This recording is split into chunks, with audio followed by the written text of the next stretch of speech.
The Cypher by P.E. Rowe. Denver had escaped the murder scene undetected. She was still invisible, courtesy of the Trasp suit she and Kilty had acquired from an unexpected visitor to their ship.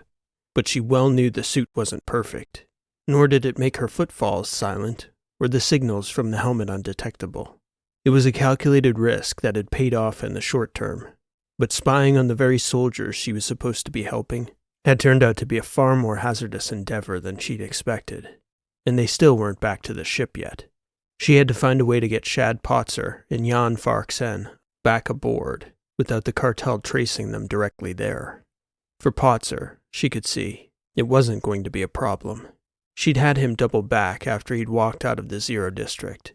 He sat for a drink and a plate of Sumira, while Denver walked a slow perimeter, making certain he'd somehow managed to walk away from the tavern without a tail. Farksen, on the other hand, had not. The only question in her mind was how heavy-handed the Rexes intended to be. And considering what they'd just done to the two dead LSS Starship commanders back in the tavern, Denver presumed they had no qualms about murdering any potential witnesses they perceived to be even loosely connected to whatever it was the LSS was pursuing out here. "A big, fine, deadly mess you've gotten yourself into, Captain Gennaro," Denver thought as she hustled to catch up with Major Farksen. She was only just beginning to formulate a plan to get them all out of it. "Shad," she said, pinging the lieutenant's earset again. "Take your time and get back to the ship when you're done eating. I'll handle getting the Major back aboard. I'll just need to talk to him. I need you to ping me through." Shad must have been eating, and, she could tell, the scare in the tavern had given him plenty of incentive to be cautious. Shad Potzer's response came in by text.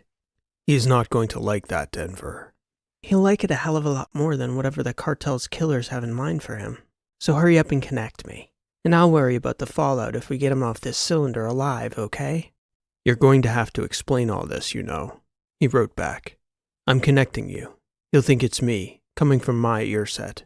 "Fine. Keep it on," Denver replied. A few seconds later, she heard a beep, a tone, and then breathing. Farksen sounded like he must have been walking at a decent clip. "Where are you, Jan? This is Denver." "Gennaro, why are you calling?" "Because I have no intention of allowing you to drag cartel killers back to my ship. You do realize they're following you, right?" "What the hell are you talking about?" "I guess that means you don't realize they're following you." "Great. Don't stop walking. Get me your coordinates. I have an idea to get you out." "How do you know I'm being followed?" he asked. "Because I heard the cartel bosses order the guys who killed the Baird's commanders to find the guys who are watching them. I don't think we want to find out what they have in mind for you when they do." "I find that highly doubtful on every count, Gennaro. Potzer and I still have work to do here to track down Goff and Arrow." "No, you don't, Jan. They're plant food. I just told you. I watched it happen. I'll explain everything, but we need to get you out first. And then we're all going to have a talk. Whatever you've gotten us mixed up in is much more than you understand." There was a long pause as Denver could hear Farksen breathing. She presumed he was having a good, long look around him, trying to see if he was actually being tailed. She didn't have a lot of faith that he'd know it if he was, not in a cylinder like Gamapenzi's. "What's your angle?" he finally responded. "Getting us off this cylinder alive. That's my only angle here, Jan. And for the time being, if I'm overreacting or totally wrong, the worst thing that can happen is you waste a little time on your way back to the ship." There was another long pause. "What do you propose?" "The district where I picked up the package. Head that way and I'll direct you when you get close. I'll be able to see them following you in." "And then what?" "We'll talk about it when you get there, Jan. Just don't stop if anyone approaches you, okay? If someone comes up on you, anyone, no matter how innocent they look, don't slow down. Keep moving no matter what." Denver had Andrew ping a guide path to Farksen, who continued along that route toward the apothecary's neighborhood. By the time he got there, Denver was waiting to observe. She saw the Major walk quickly into the area, and following him, at a distance, was one of the killers from the bar. She waited a few minutes and circled the area, looking to see if she could locate the other man. Jan pinged her from the interior of the flat, where she'd suited up about an hour before. She instructed him to lock the door and wait. His pursuer walked right through the narrow alley where Fark-Sen was holed up, ready with his sidearm if the cartel killer had any designs on adding a third LSS officer to his list of victims that day.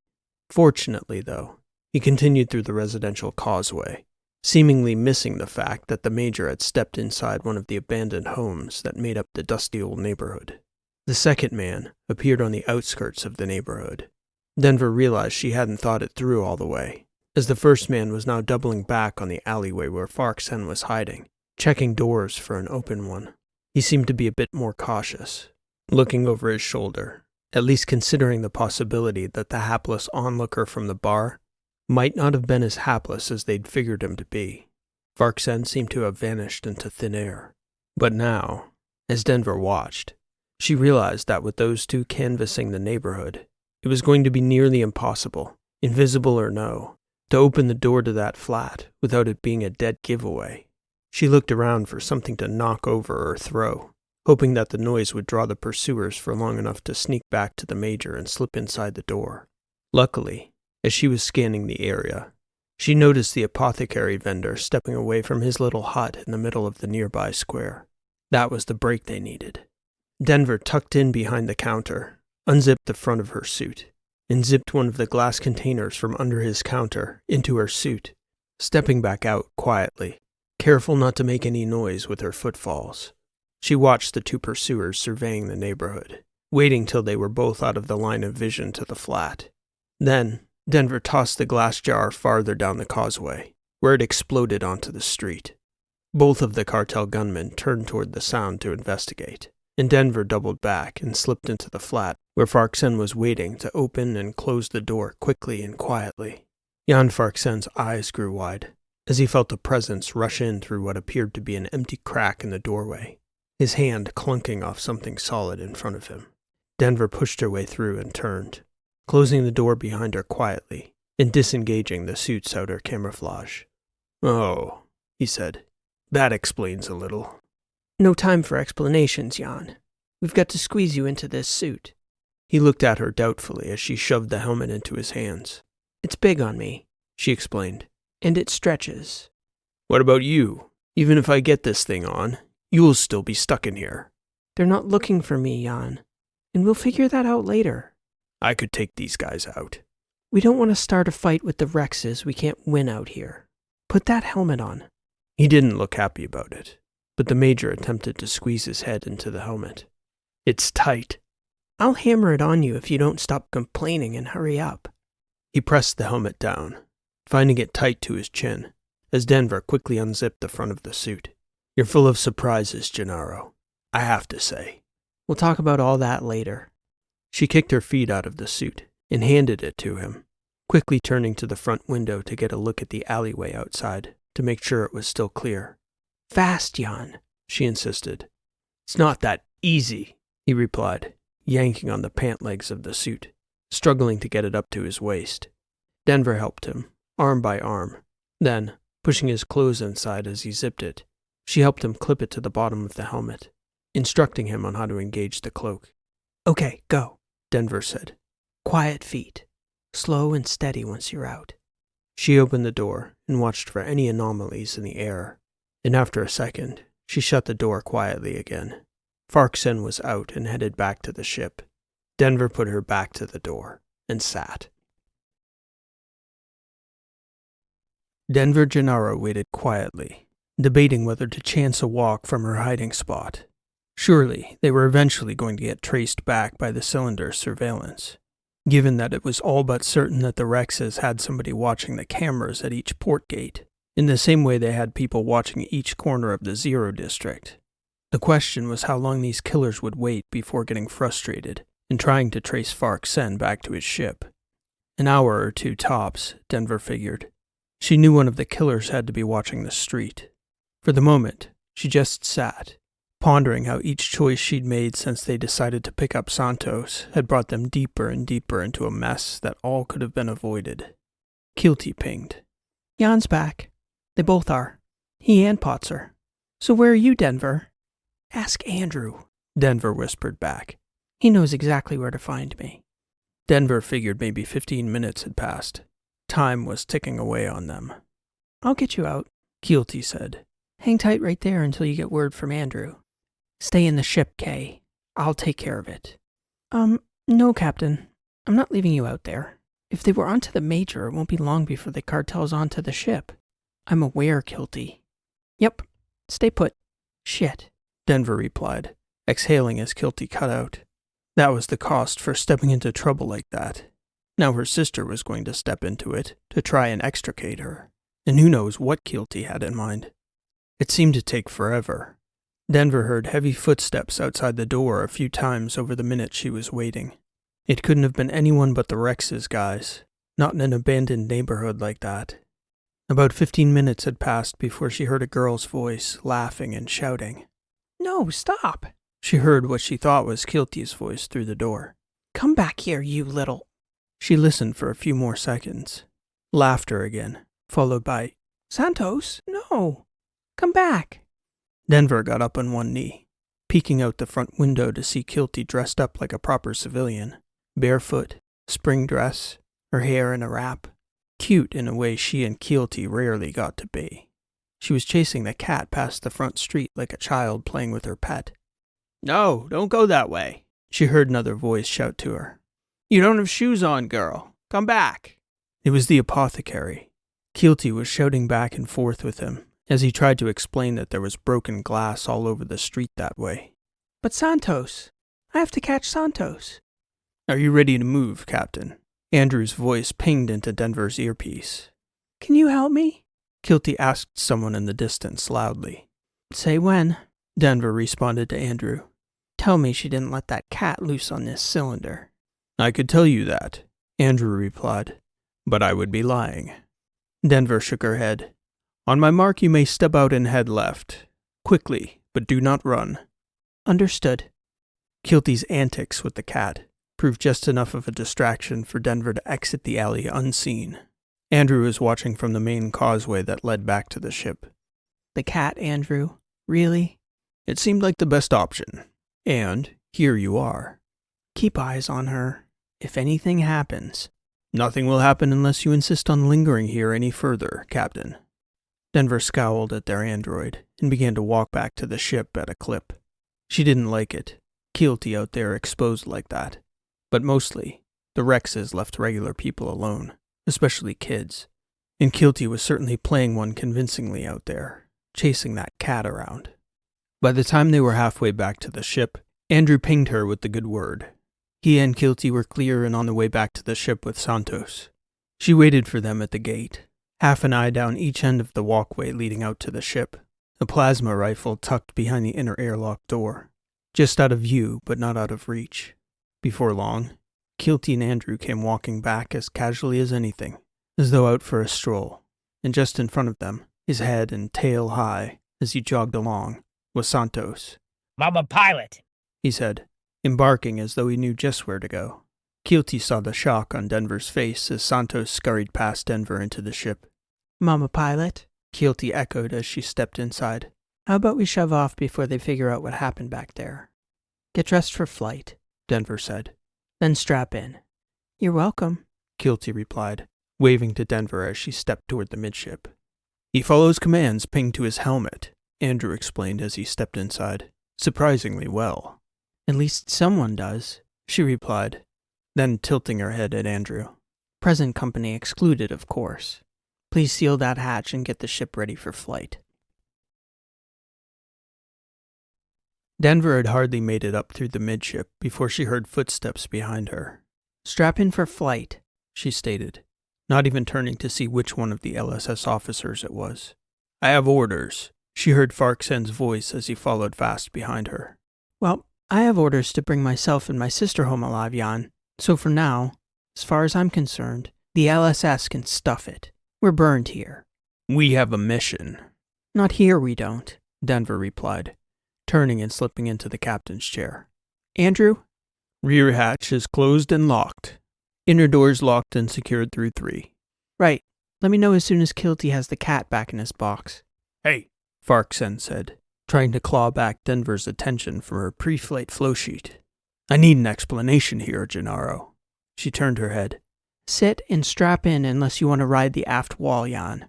We can talk when we're out of here. He huffed and sat beside Denver. Clear in the midship. Keelty's voice came over Denver's panel. The GGs are in too. Clear to push off.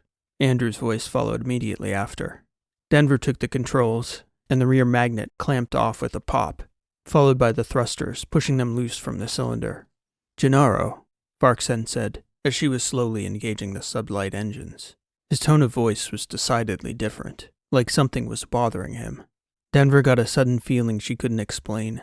It made the hair on the back of her neck stand up.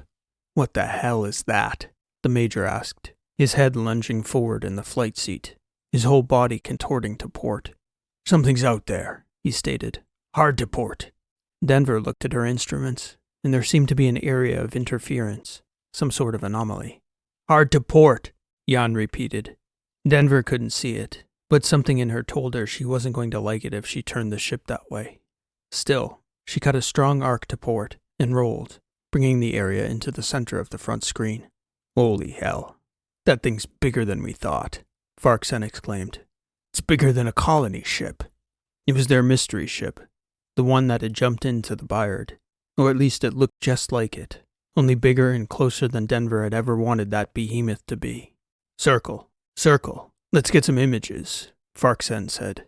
Yeah, not today, Jan, Denver replied, turning the ship away and engaging the FTL. You'll thank me later, I'm sure. It wasn't as though they had a destination.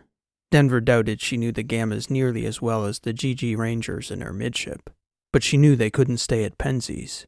Jan Farquharson didn't utter a word for nearly 20 minutes after she engaged the FTL. He wasn't shouting orders at her or yelling, so she figured the situation could be worse. And the more she thought about it, the more she realized it could have been a lot worse. They were all alive, and they were putting distance between themselves and that dreadnought from hell, or whatever that ship was. Not to mention the cartel. It was not the type of situation Denver ever wanted to get into with the Rexes. Ideally, the best one could do was escape their interest. The real question at that point was how much interest the cartel would have in tracking down who Jan was and finding her ship. And Denver couldn't begin to guess that until she knew what the Major was after. I'd like to drop out near Deltafina, she announced to the Major. It's close enough that it's a short jump, but it's not obvious from our departure vector. Why would you drop out there, Gennaro? The way I see it, that ship is either following us somehow I can't figure, or they were onto those two officers from the Bayard. Otherwise, how would it show up in both places? If they come after us again, we'll know. Farquharson let out a huff that was half laugh, half scoff. Something funny about that? You're pretty quick on your feet, Gennaro, he replied. Not much for following orders so far, but I suppose that's to be expected, somewhat. What do you mean by that? He looked over at her and shrugged. You're a civilian. Young. Captain of your own ship. You do your own thing, I guess. She frowned. It wasn't exactly the cutting insult she'd been expecting. It was about the most charitable interpretation of her actions she could have expected out of him at that juncture. We don't really understand one another yet, Jan, she replied. Maybe we won't get to. I've got different priorities, maybe, but I'm still accountable to the people and things that matter. All right. Deltafina. I'll plot a secondary course. You're still the captain, and this is still your vessel, Farquharson replied. Jan called the GG Rangers into the midship, where he, Denver, and Keelty were waiting for them. The ship was gravity-free in mid-flight, and there were only 4 spots at the table. So Keelty tucked herself into the space across the table from her sister, between Ellis Ames and the wall. Denver could see something was a little odd with those two, a weird energy, but nothing she could put her finger on initially. It had been about an hour since they'd jumped out of Gamma Penzies, and 5 minutes since her course changed to Deltafina. They had some things to get straight. So, that didn't go as well as it could have, Farquharson started. I'm not even sure what happened back there, but we still need to catch up with Goff and Arrow somehow, or at least their co-conspirators if Captain Gennaro's account is correct that they're dead. They're dead, Jan. I saw it with my own eyes. I was in the tavern. Yeah, the suit, he replied. Yeah, the suit, Potzer echoed. What the hell, Denver? Why didn't you tell us? It's complicated, Shad. I guess the moment never felt right. And you thought we might have been working for the Trasp. What better way to prove that correct than pulling out our top-secret frontline gear from the Protectorate, right? So you had that suit the whole time? Ellis asked, his voice seemingly somewhat sluggish to Denver's ears. Does that mean that... Hey, wait. Was that back in Alpha Richard? Was that you at the stairs? How we got away? That was Andrew, Denver replied. I sent him out after you. And that was why I locked you in the closet, Shad. I figured you two would be off the ship in an hour, safe and sound. No reason to reveal secrets at that point. I just wanted to rescue Ames and Keelty and part ways. How did you come by that tech, Captain Gennaro, if you're not working for the Trasp? Farquharson asked. Not that I don't believe you at this point. I don't think you're an agent. It's just improbable. We came by it by chance, Jan. We picked up a kid who pulled the suit off a dead Trasp Moon Ranger at Mingo as he was running away from the city. Ironically enough, we met him in the Gammas. Gamma Merced, actually. There's a Merced in the Gammas? Farquharson asked. I thought it was just the Alpha. Sure, Potzer replied. A small outpost. Planet, not a moon, but small. Dusty, I hear. I've never been myself. I find that odd, by the way, but that's just a deeper conversation. You find what odd? The Major asked. The fact that you barely know your way around out here and the LSS sent you of all people to infiltrate the Rexes. That's odd. We can talk about that, Farquharson replied. But please, the suit. Well, anyway, the kid used it to sneak onto our ship to steal our cargo, and we caught him in the act. He had a pretty tough story, and we ended up giving him a lift back to the Kappas. I bought the suit off him for 2,000 LCR. I figured the best case scenario if I told Chad about the suit was that it'd get confiscated and I'd be out $2,000. Little did I know the LSS could take the whole ship and everyone in it. So wait, the whole reason you were being weird with us back at Alpha Richard was that you didn't want us to confiscate your suit? Shad Potzer asked. It wasn't just that, Shad, Denver said. It wasn't like you two made the greatest first impression on us. You didn't even believe us about the cat. So we were supposed to just trust that you'd believe us, that we weren't spies? I suppose that's fair. The kitty, Keelty said, grinning. What's wrong with you? Denver asked, glaring at Keelty. Look at me, Kay. Keelty grinned and started laughing. Denver slapped her hand on the table and pointed to her sister, commanding her with a gesture to look her in the eyes. Instead, Keelty looked over at Ellis Ames, who returned a goofy look, and instantly, both of them fell out laughing uncontrollably, while Farquharson, Denver, and Shad Potzer all looked at each other in disbelief. Are you two drunk, Keelty? Denver asked. What did you do? They were still laughing too hard to answer. I was sitting with them the whole transit out, Potzer said, shaking his head. They seemed okay when Keelty came in. Mama Pilot, Keelty managed to utter between laughs. Ellis Ames looked like he was about to suffocate. Keelty, Denver stated. Mama Kitty, Ames said, and both of them could hardly breathe. Andrew was magnetically locked to the floor in the rear corridor, looking in. They appeared to be intoxicated. He disengaged and floated over, grabbing Keelty by the chin, and struggling to hold her still while he shined a light in her eyes. Not drunk, Andrew said, waving a finger in front of her, one at a time. What did you ingest, Miss Keelty? Chocolate, she replied, grinning. Chocolate? What chocolate, Keelty? Denver asked. The one from Penzies. From Penzies? Denver replied, shaking her head. You mean the box I brought back from the apothecary? There was chocolate in there? Andrew, what was in there? What did you two order? Shad shook his head and looked at Farquharson. It was a dummy box, Jan replied. Just a pretext. You idiots weren't supposed to eat it. It was good, Keelty replied, still giggling. Expensive chocolate. Doubtless with some psychoactive effects, Andrew replied. Why would you eat that? Denver asked. Why not? Ames answered. Andrew, what was in it? The bill of lading reads, edible product SP Nightwalker GR, 2,500 parts per million. What the hell does that mean? Denver asked. Uncertain, the android replied. Ames, why did you eat that? Potzer asked his young officer.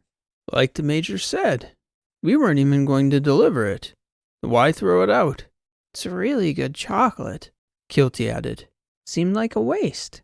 That box wasn't candy, Kilty, Denver added. You know that, right? I got it from an apothecary. Uh-huh. You do know what an apothecary is. Uh-huh. Ames? Sure, we know. Kilty, what's an apothecary? Denver asked, looking directly at her grinning sister and insisting on an answer with a glare. It's a really expensive chocolate place. Potzer exhaled. Denver shook her head. Farksen put his in his hands. Andrew, see if you can identify whatever the hell it was they took, and how much of it, Denver said. And watch her. Why are you guys so angry? Ellis Ames asked, a slight grin on his face as he looked over at his superior officers. And you watch him, Major Farksen ordered Potzer, pointing at Ames. This is some fine operation, Denver grumbled. The lettered systems are sure safe in our hands. About sums up the day, I'd say. I want to let the cat out, Denver, Kilty said. He's funny. I like Santos. I bet he thinks you're funny, too, Denver answered, looking over at Andrew and nodding. Why not? Go ahead and let the damn cat out. Denver was up on the flight deck by herself when Jan approached. He had food, enough for two, and as he strapped himself down beside her in the FO's chair, he extended a thermal bag. I noticed you didn't eat, he said. Understandable considering how crazy this day's been, but you should eat. You've been underway a lot. It's my job, she replied, but she took the food. Thanks, Jan. So, I've been giving it a lot of thought, and you can tell me if I'm wrong in my thinking, but I imagine it must have been about equal parts frustrating and confusing how everything went down back at Penzies. Not ideal. Denver laughed. No, not ideal. That's a fact. First thing I want to tell you is thank you, Gennaro. The proper truth is that you saved my ass back there, I'm pretty sure. I wasn't so sure at the time, but that's one of the surest ways to end up dead is to not understand what the hell's going on. I'm grateful one of us did. Don't you worry about that, Jan Farksen. I have my moments when I'm the last to know. For instance, today I learned that my kid sister has a gaping hole in her vocabulary, which I'm hopeful she's never going to forget, if she can still remember today come tomorrow. Farksen laughed. They're going to be fine, according to your android. So I heard, at least from the substance anyway. Her captain may be another matter. Farksen grinned before changing the subject. Another thing I imagine you're wondering about is how I got sent out here on this mission, Ms. Gennaro. It's vital, by the way. We can't abandon it, but we're definitely going to need to rethink things. A little more subtlety would be in order, Major. That would be my humble suggestion. Yeah, he stroked his chin. In the moment, Command didn't think we had that luxury, and we're trained to follow orders exactly on most things. Don't you mean everything? Yes, but there's a but in there sometimes. Or at least a however. What are you trying to tell me, Jan? I'd like to explain. I'll listen. I imagine you must think we're pretty incompetent. Or at least that I am, right? Denver shrugged. It's not my place to say. Farksen laughed. In politics, that's called a non-denial denial, I think. And yes, Captain, I'm certain it's exactly your place to say, seeing as we're ordering you to fly us into danger. And it's fair. Based on that sample size, I'd think I was as incompetent as hell too. Yeah, I just don't get it. You're not the only one thinking about what happened back there, Jan. And honestly, I don't understand what you thought was going to happen. I'm not incompetent. And I'm very well trained, Gennaro. I just wasn't trained for covert recon in our own territory. That's the issue. We actually don't have a lot of people like that. Ideally, we'd have pulled someone from the area. The problem was, they didn't have anybody on the Ovidio M, and we needed to get somebody out there immediately in the middle of the chaos of the Richard infiltration, because we had some extremely troubling intelligence that was time-sensitive. So in the absence of any good options, we accepted a bad one. That is not a great way to operate, Jan. No, it is not. But we didn't make wrong calls on everything. No? No. I think Potzer was a good decision, considering his specific knowledge of Goff and Arrow. And he suggested we use you. That was at least partly the right decision. Partly. You want to know the part that went really wrong? From my perspective, as a commanding officer, that is. Sure, Jan. I would just love to know what you think. He paused, noticing that Denver hadn't even touched her food yet. So he gestured, smiling. The first genuine smile she'd seen from him, perhaps since he'd come aboard. It's going to get cold, he said. Denver shrugged and opened the thermal bag, poking around and picking out a pouch. I should have told you everything, because the way I see it, in hindsight, my guess is that you would not have advised us to walk into that tavern like that. Your guess is correct. I'd like to think I'd have listened, he said, shrugging his shoulders. It might be slightly better than 50-50, that's true. Denver raised her eyebrows and nodded, her mouth full. What are you trained for, Jan? She managed to ask without spitting out her food. I'm an intel operative. Covert. A spy? Really?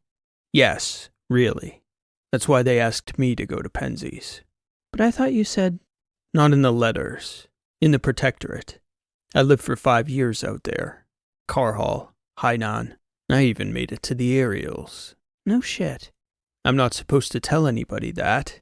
But I figure if you wanted me dead, you could have made it happen back on Penzies. Maybe, Denver replied. You are growing on me a little, Jan, I have to say. We were after the Bayard's commander because there was a piece of comms equipment the LSS was testing. Top secret. I'm not supposed to tell you. This is the but/however part of the following orders thing, by the way. I figured that may be the case. Yeah, sure is. But you learn to use that but/however veto pretty selectively when you're undercover. A little here, a little there, and hopefully you make it back alive. Usually choosing the right times to use it correlates pretty well with getting back alive. I could maybe see that. Allegedly it was random, but nothing that's random is actually random in my experience. You lost me, Jan, Denver replied, continuing to eat. There were 20 comms portals in this network they were testing. 10 ports and 10 ships, all across the letters. One of them was on the Bayard. In our briefing, mind you, we didn't get the full story because it was sourced intelligence, but we were told the commander and possibly the LC were exploring ways to profit from the system somehow. We weren't sure how exactly, but it became extremely suspicious when their ship was hit at its drop point, and with those two allegedly escaping minutes before their ship got destroyed. Command thought the Rexes might be involved, and that original source had mentioned something about Penzies and that cartel chapter out there. Very senior lieutenants of Mearsong Rex, that tavern, all that. And if I had told you this... I'd have told you that you shouldn't go walking into that bar, sticking out like an Athosian in the Sigmas. I figured as much. You and Kilty have a lot of experience out here, moving around, blending in. I should have taken advantage of that. It's an asset. Is that why you're telling me all this? Partly. The other part is to try and explain. To maybe make amends. We do have to go forward. And we do have to trust each other. I hope it'll be easier to do that if we understand each other. This is me taking a first step. What's the gear? Denver asked, turning toward Jan suddenly. The gear? Yeah, the top secret comms gear. I mean, what is it? Why is it important? It's well, honestly, Gennaro, I don't know what the hell it is or how it works. Some kind of quantum cipher that theoretically encrypts and decrypts based on quantum entanglement and a bunch of other theoretical physics stuff that I never had any knack for. What's the point of it, though? To talk to each other. The LSS probably doesn't want people knowing how fragmented everything is, but it is. We say the letters like it's a coherent entity, but that was our problem to begin with anyway. You're from what, the Kappas? And that's about 30 or so distinctly different cultures that mostly understand each other, I think. Maybe. Yeah, maybe. Sometimes not so much. Hell, Potzer names are from the Gammas, and they look like total foreigners on Gamma Penzies. Denver nodded. We don't think the same, Farkson continued. We don't want the same things. We don't act like the same people. And the LSS is supposed to be a coherent fighting force. The Cypher was designed to at least get us talking on the same frequency at the same time. Even that, there are people out there willing to kill and die to keep that from happening. That's what that whole situation on Penzies was about. A common cipher? Denver asked. We don't have something like that already? I think it's an uncommon one. Fitting that we're chasing it then, I suppose, Denver replied. Potzer knows most of that, what I told you. Ames doesn't know anything. What you choose to tell Keelty, I guess I'll leave that in your discretion. Which is to say... Yeah, I'll be discreet, Jan. At least until she figures out, well, how to act like an adult, maybe. Now imagine you've got a whole fleet full of them, Jan said, shaking his head. Kids. Yeah, it's a wonder, isn't it? What? How we ever get out of the port with a bunch of kids flying the ship? Denver looked back over toward Fark-Sen again. Oh, that too. I was more wondering when that stopped being me. Us, you know. Life was much more fun when I could afford to get in trouble. And then I couldn't anymore. Or maybe I just choose not to. I don't know. By the middle of the following morning, the ship had dropped out just outside the Deltafina system. Denver and Fark-Sen had discussed the likelihood that the monster ship was after them, and decided it was much more likely that it had been tracking the Bayard's commander somehow. Still, the possibility was so threatening, they decided to sit for a while and make sure they weren't being tailed. They couldn't figure how it might be tracking them, but then again, they couldn't figure the size or shape of that mystery ship either. A lot of strange occurrences had unfolded in the letters in the preceding months. It was impossible to guess what might be connected to what. Ames was awake again around lunchtime, and though he seemed a bit more subdued than normal, he insisted he was all right, and he insisted that it was an honest mistake, neither his nor Kilty's idea, just a conversation that started innocently enough and ended innocently enough with what they thought was the two of them sharing part of an ordinary, albeit expensive chocolate bar. Keelty had a tougher go of it through the night. The compound had hallucinogenic properties derived from natural fungal origins, which were used in moderation in certain religious rites among the Tressians and some of the Gnostic groups in the Alphas. Keelty and Ames had each taken what amounted to a triple dose, which would have been a modest helping if it had just been chocolate. The effects kept Keelty up into the early morning, seeing shadows and hearing voices. Then she began crying nonstop, to the extent that Andrew had Denver come in and sit with her, until Keelty finally fell asleep around daybreak. And shortly after Ames got up, Keelty appeared too, very sullen-looking, with a dark bearing on her face, a stark contrast to the uncontrollable laughter of the previous day. Denver, Jan, and Potzer had discussed the incident that morning over breakfast, while Ellis and Keelty were still sleeping. None of them saw any point in making a big deal out of it. Denver and Jan had largely agreed that the whole trip to Penzies had been one error after another, every last one of them. The best thing to do was learn from their mistakes and figure out how to press on, not blame the youngest of them because it was the easiest thing to do. The plan was to sit for a day in Deltafina, monitoring the chatter within the system. If there was any sign of that monster ship, everything would have to change. Denver had a strategy for that contingency that she'd shared with Major Fark-Sen, but they all hoped they wouldn't have to employ it. If all was still clear by the end of that day, she and Jan had come to another agreement. They were going to treat the outer letters like the outer letters, not a war zone. Things got done differently out here, even from the alphas and the betas. And though Denver didn't have all the answers herself, she had an idea who might. Mid-afternoon the following day, with no sign of the megaship, Denver set a course for Caponera.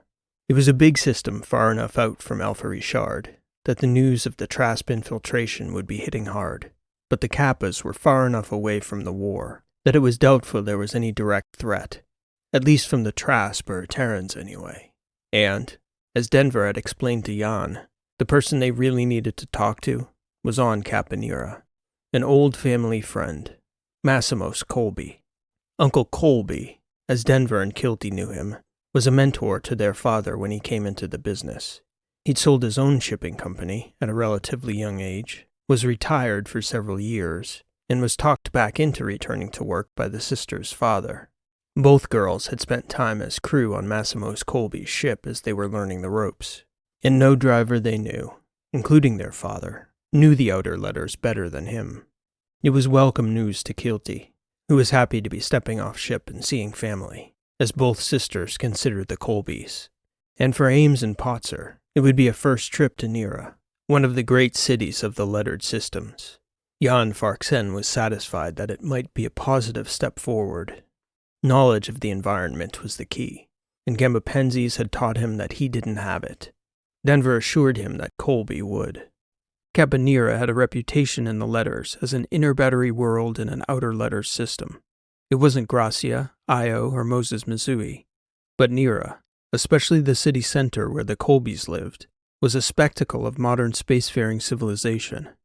The focal point of the city was its connection to the stars, a space tower that was unique in the entire battery. Not only was the monumental Nera space tower the beating heart of the magnificent metropolis below, but the spaceport at the top of the tower was nearly as vast and impressive in the distance it extended into space, rising almost an equal distance above the atmosphere once it reached space, as it did from Nera's city center to her cosmic boundary.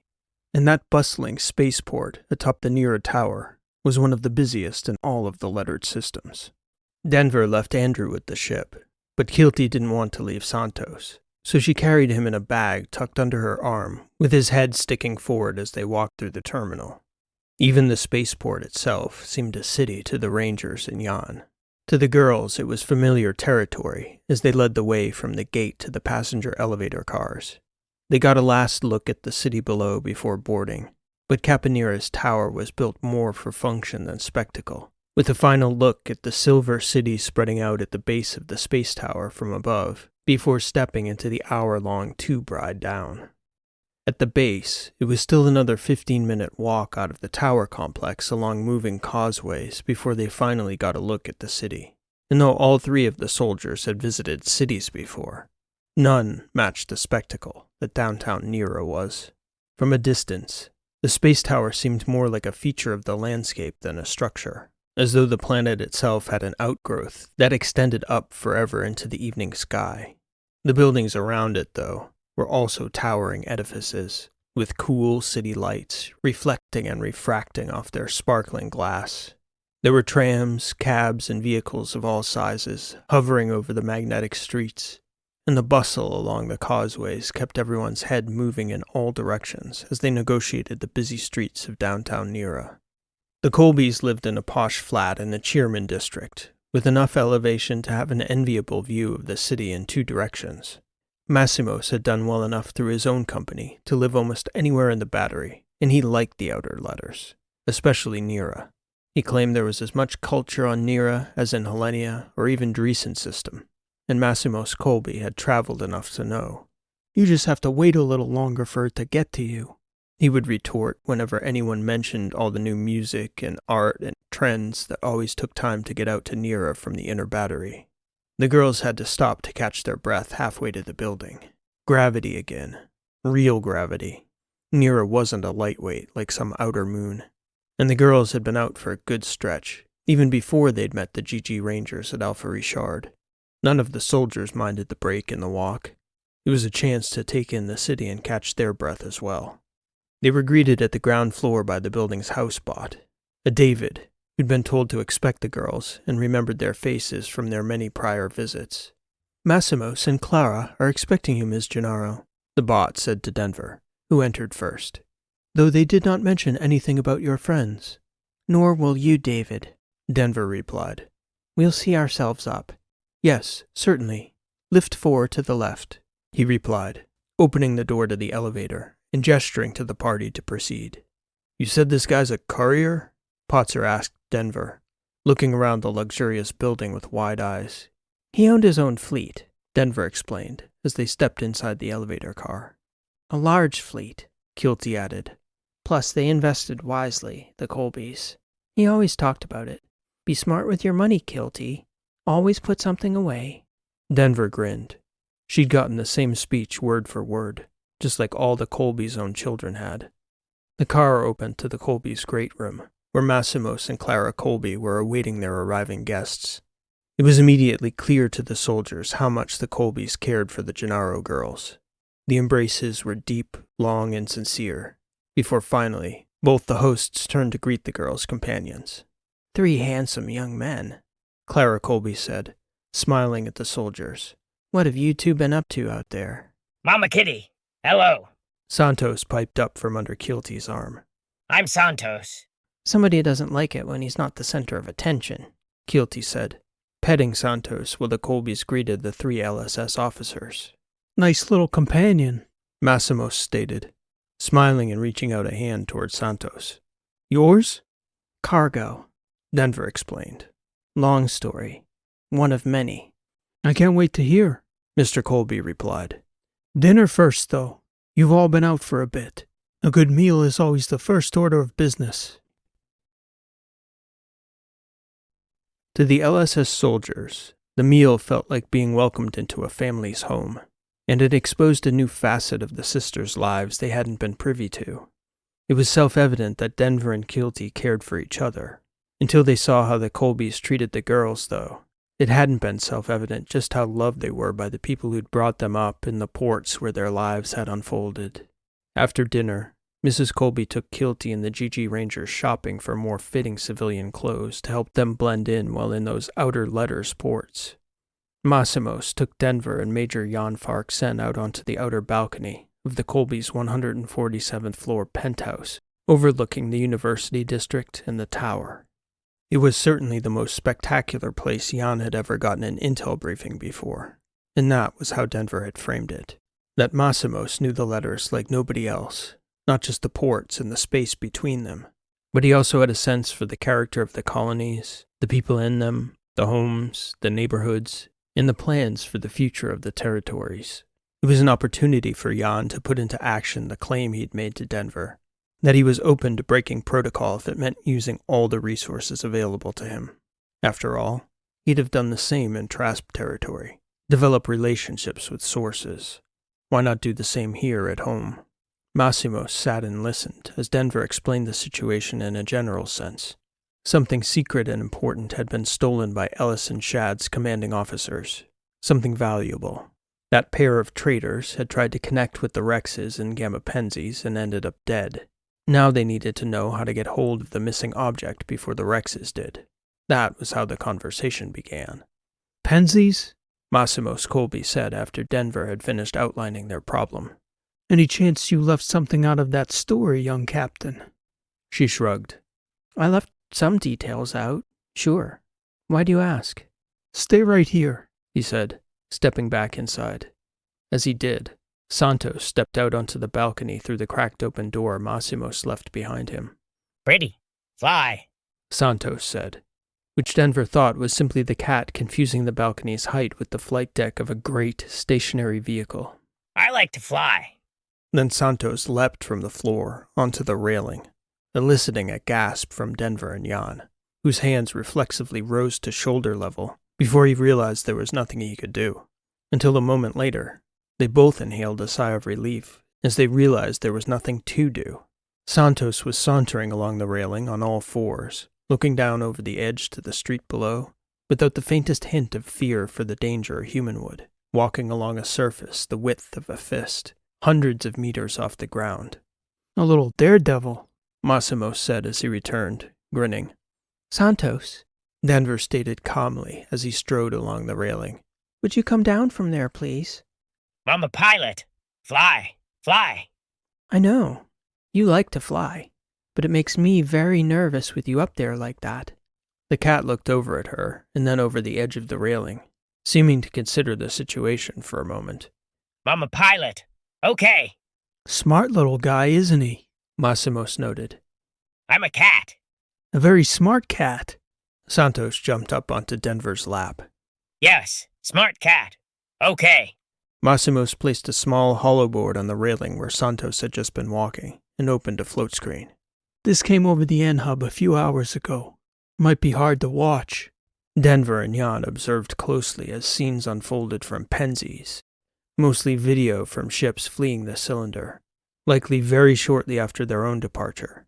And in those scenes, They could see their giant mystery ship expand into a ball of frenetic energy, as its outer panels all became winding projectiles that hovered around the central mass of that enormous approaching ship. And finally, with a definite object for scale, it was possible to see just how gigantic that mystery ship was. Because of the chaos of the moment, there wasn't a clear shot of the attack, but the aftermath could be seen. A gaping hole in one of the ends of the megastructure that opened the Vera's cylinder to space. They watched the report, taking in the scenes, hearing the same questions they'd asked themselves, being echoed by the presenters. What is this ship? Who is flying it? Why would they attack such a little-known, sparsely populated outpost like Penzies? What can be done? Can anything stop it? Gamma Penzies, Massimos finally said. As I stated, I feel like you might have left something out, Denver.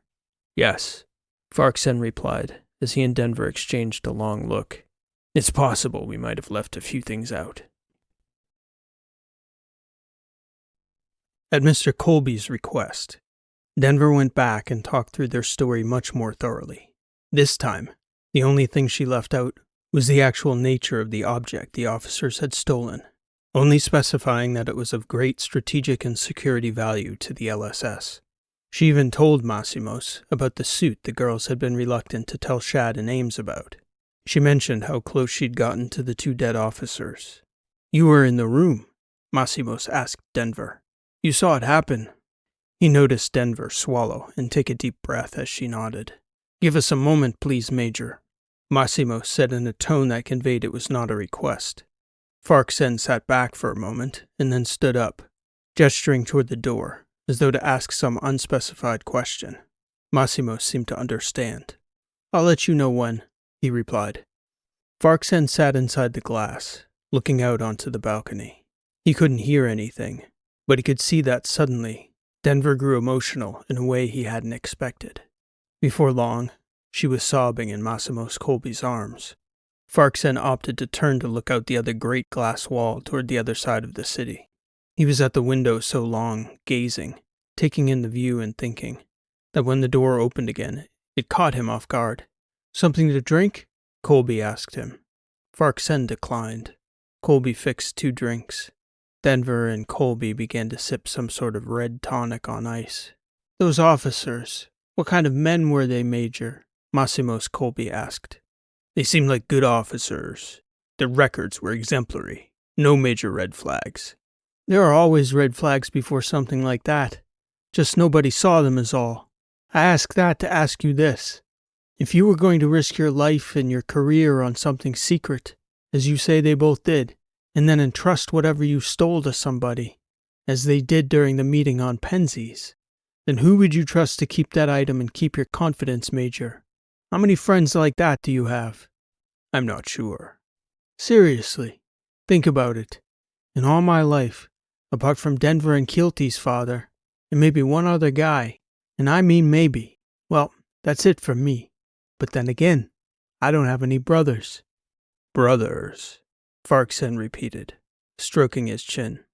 If I wanted to find that item, that's where I'd start, Massimos Colby concluded. Better get to them before the Rexes do. The LSS has records on the family, the Major replied. There's an LSS archive here on Nira, I'm sure. Personnel is almost certainly copied across the system for redundancy. That's extremely helpful, sir. Thank you. You know, Denver added, we might have gotten lucky. Massimos and Jan both looked at her as though puzzled. Well, yeah, she continued. Of course we got lucky, getting out of Penzies when we did. But I mean, those Rexes, the ones who were following us, if they even made it out, survived, I'm sure they've got other priorities than tracking us down now. It's possible all the surveillance for the cylinder got lost in that attack too. Odds are at least 50-50 the cartel couldn't even tie us back to our ship if they wanted to. I hadn't thought of that either, Jan replied, nodding. If it means never seeing that terror ship again, I'd be satisfied to not get lucky again, though, Denver said. Not that way. Denver took her drink and stepped back outside to the balcony, inviting Santos out with her before waving the door closed behind them. There was a long silence between the two men As Massimos Colby sized up Major Farksen, Jan broke the silence. If you don't mind me asking, sir, before, outside just now. These girls are people, Massimos answered sternly. Regular people, Major. I taught them both to keep their heads up and to act the way you need to act to not get walked over by the people in our business.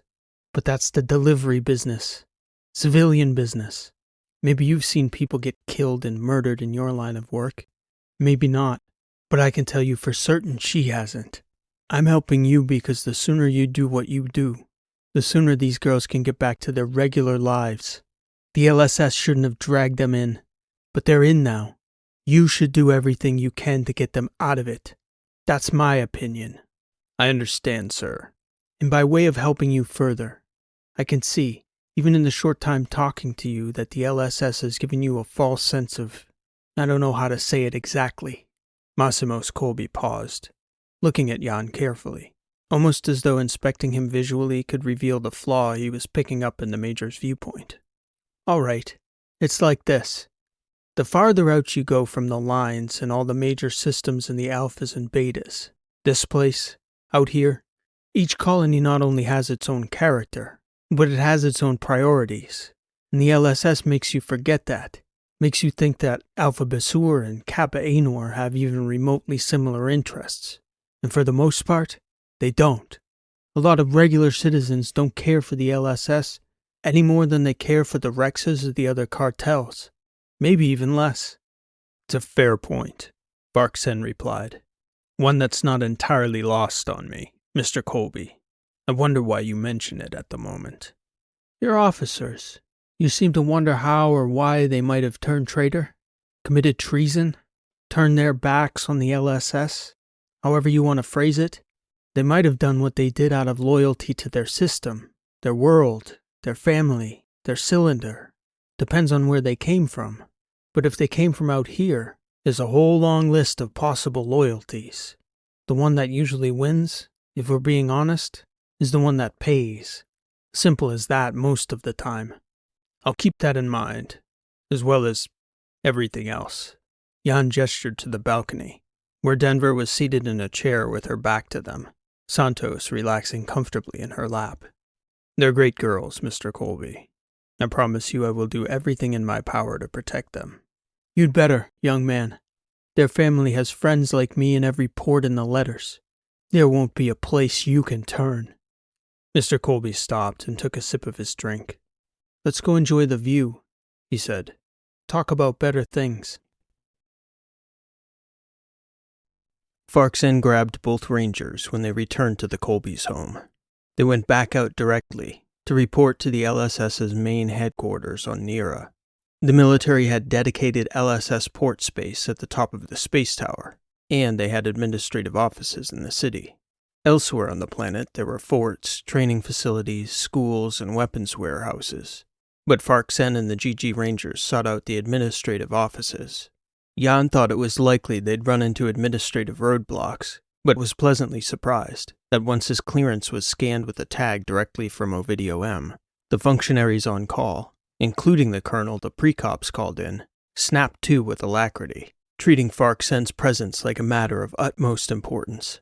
Not only did they get him everything he needed to research Goff and Arrow, they called in an embodied pre-cops to help him and the GGs as their personal assistant, and they opened a secure research suite and woke up an enlisted JO to serve as their personal valet for the duration of their time on the premises. Jan didn't have any sense for how long it was going to take him to compile intelligence files on all of Goff and Arrow's immediate family members, but his initial plan was to try and grab as much data as they could, cast a wide net, pick a first target, and have plenty of options if that first target proved to be a miss. But as the night wore on, signals began to converge. Arrow made more sense. Goff was the commander of the Bayard. He wouldn't have needed Arrow to get the Cypher off the ship. He was a genuine third-generation Taukler, which was the LSS slang for the graduates of the Tauk Academy, the LSS program in the Millennial College at Richard II, one of the most prestigious universities anywhere in the Battery outside Dreesen system. The Goffs were a well-regarded, wealthy family from Beta Aurelius. Commander Goff had two brothers. One the executive officer of an agriculture cylinder group in the Inner Alphas, the other a satellite systems engineer who'd lived on Helenia for nearly 2 decades. Commander Goff's background told a clear story. He needed Arrow for the second part of their plot, selling the device once they got it off the ship. The problem with Stanton Arrow wasn't whether he had a brother with shady contacts in the letters to connect Goff with the Rexes. The question was which one. Lieutenant Commander Stanton Arrow had 5 brothers: Kalimico, Lowry, Cole, Oreg, and Bayer. His 2 sisters were also in the LSS and were on duty during the infiltration at Alpha Richard. Stanton was the 3rd brother and was able to attain a commission after entering a satellite academy in the Kappas and excelling. However, all of that almost got derailed while on a break. He and Cole were apprehended and charged for the theft of a ship. Cole admitted guilt in order to exonerate Stanton Arrow, and since, the two continued to be close, with Stanton even bankrolling Cole's flat in the Thetas when he was finally released. And having spent nearly 8 years in custody at a Dinser Sea work camp, Cole would have had plenty of opportunities to make connections with cartel members. Oreg and Lowry, the youngest brothers, were both known to work odd spacefaring jobs with Cole Arrow. But the information in the archive was telling Jan, from multiple angles, that Cole Arrow was the likeliest point to reacquire the stolen LSS Cypher, and they had a probable location for him on Theta Mir. Even after they had their prime target, Jan had the precops continue to suck up as much data as they could find on the Arrow's family, including known friends and bunkmates from all of Cole's time in custody. Jan didn't know when they were going to have access to an archive like the one on Capanera again. The GG Rangers weren't thrilled about the Major keeping them up all night while the girls were back at the Colby's suite sleeping, but he was quick to remind them who the soldiers were, and who were the private citizens whose lives they'd disrupted. "We'll rejoin them at breakfast, and we can sleep on the way to the Thetas," Farksen commanded. At breakfast, the tired soldiers did their best to act like all was normal. A nice family meal with a few added guests. The fate of the letters could be compartmentalized until they'd eaten and shared a cup of coffee with their gracious hosts.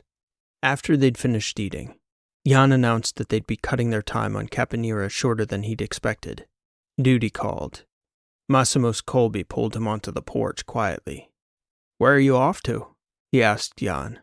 "The Thetas. Mir, specifically." Colby shook his head and grimaced. "There's a lot of empty territory out there. Claim staking is almost free out there from what I can remember.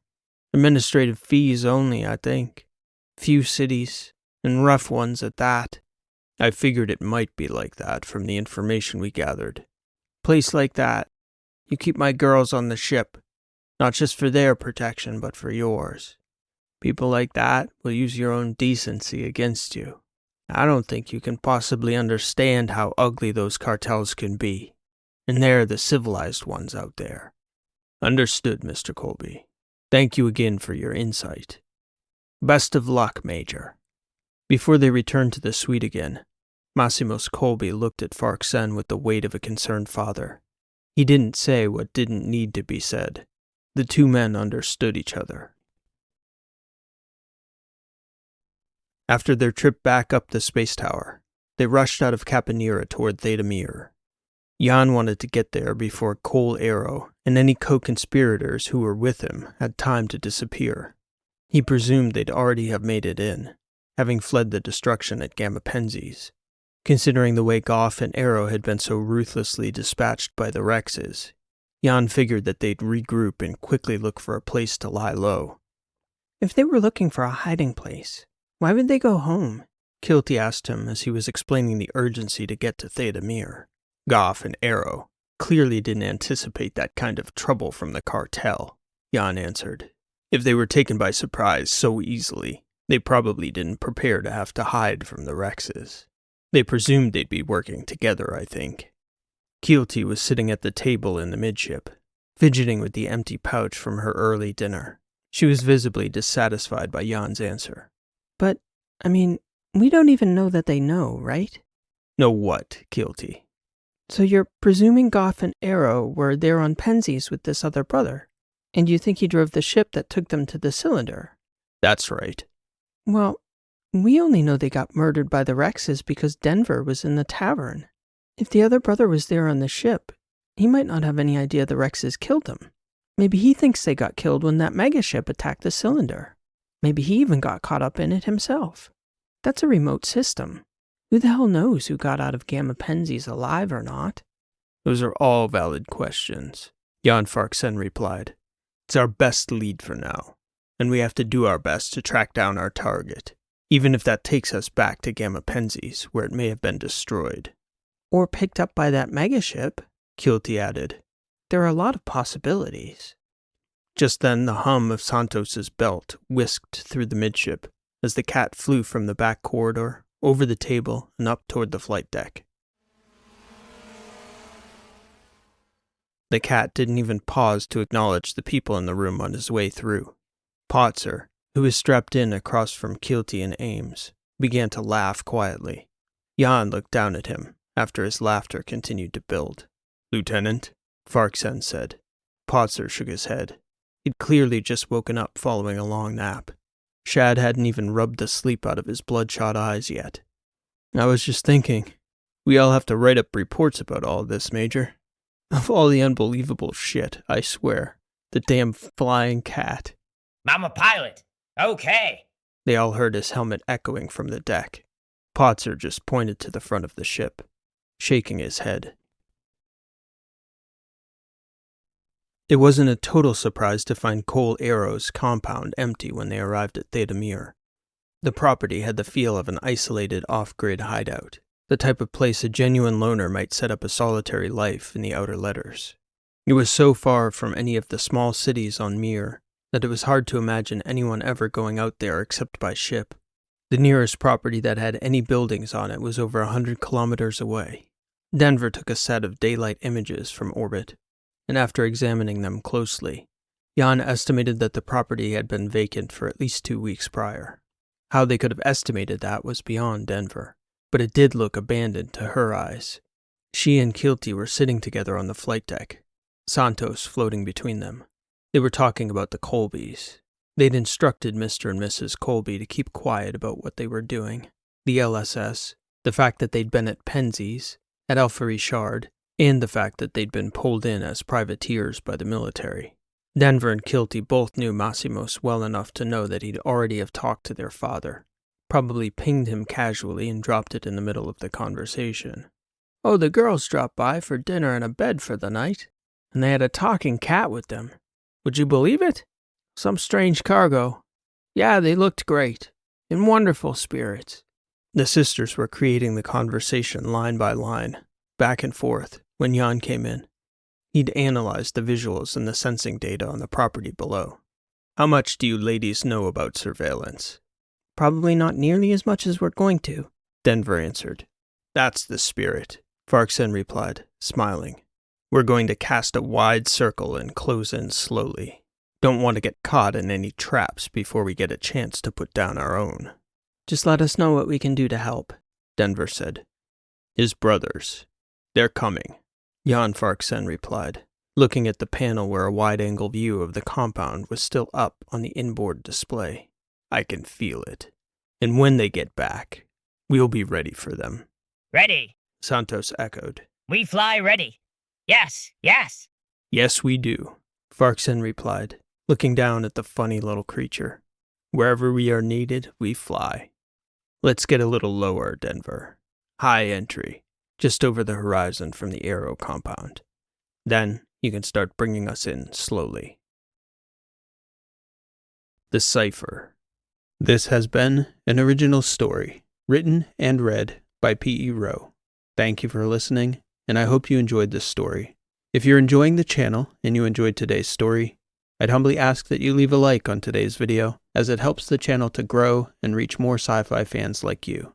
Hi everyone, we're back again after an unplanned hiatus. For those of you who don't know already, I've been posting channel updates on the YouTube community tab, which you can find linked below in the description or directly at youtube.com/@rowlit/community. Whether you listen on YouTube or on other platforms or podcast providers, That link is where I'll post updates in the future when something comes up that interferes with regular uploads. So those of you with us for the last upload a few weeks back, Blood Red, may have stuck around for the outro to hear me say I'd be back again next week, which would have been 2 weeks ago now, and that was the intention at the time. Sometimes, though, many regular listeners will be familiar, but it seems like every few months or so, my voice protests my brain's desired schedule, and it just doesn't work to the level I think is tolerable to subject anyone to listen to.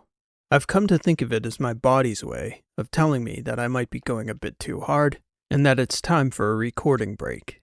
As frustrating as that may be, I have gotten better at listening to it. There's nothing I want more than to share a new story each week, but I definitely do not want to do that at the cost of doing damage to my voice long term. So the best I can do is manage it whenever it occurs, post updates, and return as soon as I can. For those of you who have posted well wishes on those channel update posts, I certainly appreciate it. This is not a health issue. I am totally fine. I struggle with sharing more information than that because I don't really want the channel to be about me personally, rather the stories I write and the characters in them. Beyond that, I'm in the camp where I think the market might be a bit oversaturated with people sharing every little bit about their daily struggles on the internet. I'd rather just stick to sharing stories as often as I can. On the other hand, I don't want to ghost out and leave everyone wondering where the stories went, so I guess it's a fine line I'll continue to keep walking as best I can, which again will be over on that YouTube community page. In the meantime, while I was resting up the voice, I had a chance to write a few new stories. Today's Cypher Sigma story, obviously, as well as a new Misfits episode, which I hope to be sharing next week. And I've just started in on the winner from the story topic poll on Forgotten Epochs as well, which I hope to share in a few weeks. In addition to new stories, there have been some exciting developments on a couple ongoing projects behind the scenes. Mother Mars is very close to completion now. I hope to finally be sharing exciting news on that front within the next few weeks. There's also another audiobook project that I'm not quite ready to officially tease, involving a non-sci-fi story that I'm hoping to bring to the channel at some point in the near future. So a lot is happening behind the scenes despite the recent unplanned hiatus. Hopefully, if the voice cooperates, we'll have a few weeks of consistent uploads going forward. It's my intention to be back again next week with Misfits Season 3, Episode 3, and again the following week with our Forgotten Epochs story. I hope you'll join us when those and other new stories come out. If you're enjoying these stories, please help spread the word. The more people we have along for the ride, the longer these crazy adventures will be assured to continue. If you'd like to support in other ways, books and audiobooks are always a great way, either for your collection or as a gift to a fellow sci-fi fan. If you'd like to tip the storyteller, there's a link to my support page in the description. We'll be back again next week with another new sci-fi story. Until then, thank you for listening. This has been P.E. Rowe, and we'll see you next time.